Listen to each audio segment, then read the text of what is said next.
తెలంగాణ రాజకీయాల్లో కడియం శ్రీహరి చేసిన వ్యాఖ్యలు మరోసారి అగ్గిరాజేశాయి. తెలంగాణలో ఇటీవల జాతిపిత అంశం పీక్స్ కు చేరింది. ఇంకా ఎన్నాళ్లు తెలంగాణ సెంటిమెంట్ వాడుకుని రాజకీయాలు చేస్తారని ఎమ్మెల్యే కడియం శ్రీహరి సంచలన వ్యాఖ్యలు చేశారు. జాతిపిత అని చేర్చుకోవడానికి సిగ్గుండాలన్నారు. అదేవిధంగా బీఆర్ఎస్ పార్టీ అధికారాన్ని తమ కుటుంబ హక్కుగా వ్యవహరిస్తోందని ఎద్దేవా చేశారు. ఎమ్మెల్యే కడియం శ్రీహరి వ్యాఖ్యలను కుత్బుల్లాపూర్ ఎమ్మెల్యే కేపీ వివేకానంద ఖండించారు.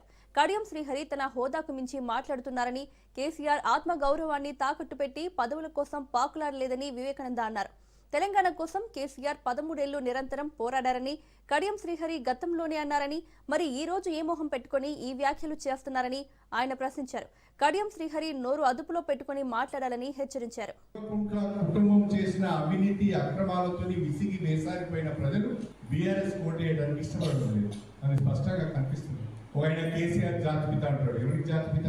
భారతదేశానికి జాతిపిత ఒక్కరే, ఆయన మహాత్మా గాంధీ గారు. ఆ జాతిపితను అవమానపరిచే విధంగా వీడియో కూడా కొత్తగా జాతిపిత అని పేరు పెట్టుకుని వస్తే మీరే అనుకుంటే ప్రజలు దాన్ని అంగీకరించాలి కదా.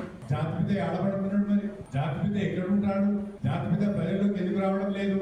ప్రజా సమస్యల పైన ప్రభుత్వాన్ని అసెంబ్లీలో ఎందుకు నిలదీయడం లేదు?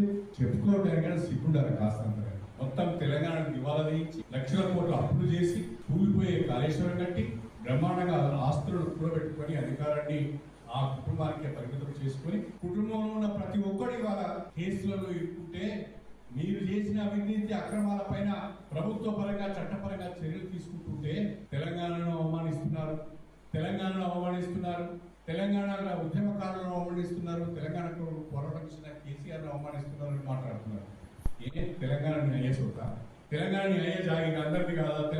తెలంగాణ ఉద్యమంలో ప్రతి ఒక్కరు పాల్గొన్నారు. సకల జనుల సమ్మె ద్వారా, ప్రజల పోరాటాల ద్వారా, అమరుల త్యాగాల ఫలితంగా తెలంగాణ వచ్చింది. న్యాయ జాగి కాదు తెలంగాణ అందరు. ఇంకెన్ని రోజులు తెలంగాణ సెంటిమెంట్ ను వాడుకుని రాజకీయాలు చేద్దామనుకుంటున్నారు? ఇప్పటికైనా ఈ చౌకబారు వ్యవహారాలను మానుకోవాలి.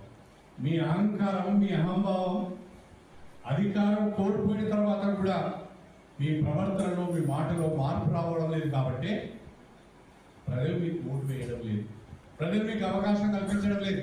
దీన్ని గమనించండి అని చెప్పి నేను ప్రతిపక్షాలను విజ్ఞప్తి చేస్తున్నాను. రాజకీయంగా వారికి మళ్ళీ పునర్జన్మని ఇచ్చినాడు కేసీఆర్ గారు కడియం శ్రీహరి గారికి. కేసీఆర్ గారి గురించి తన హోదాని మించి మాట్లాడుతా ఉన్నాడు కడియం శ్రీహరి గారు. తెలంగాణ సెంటిమెంట్ ఇంకెంతకాలం వాడుకుంటాం అంటున్నాడు కడియం శ్రీహరి గారు. నీ లేక కేసీఆర్ గారు ఆత్మ గౌరవం తాకట్టు పెట్టుకోలేదు ఎప్పుడు కూడా. నీ లేక ఎప్పుడు వేరే సలకు పోలేరు కేసీఆర్ గారు. నీ లేక ఎప్పుడు పదవుల కోసం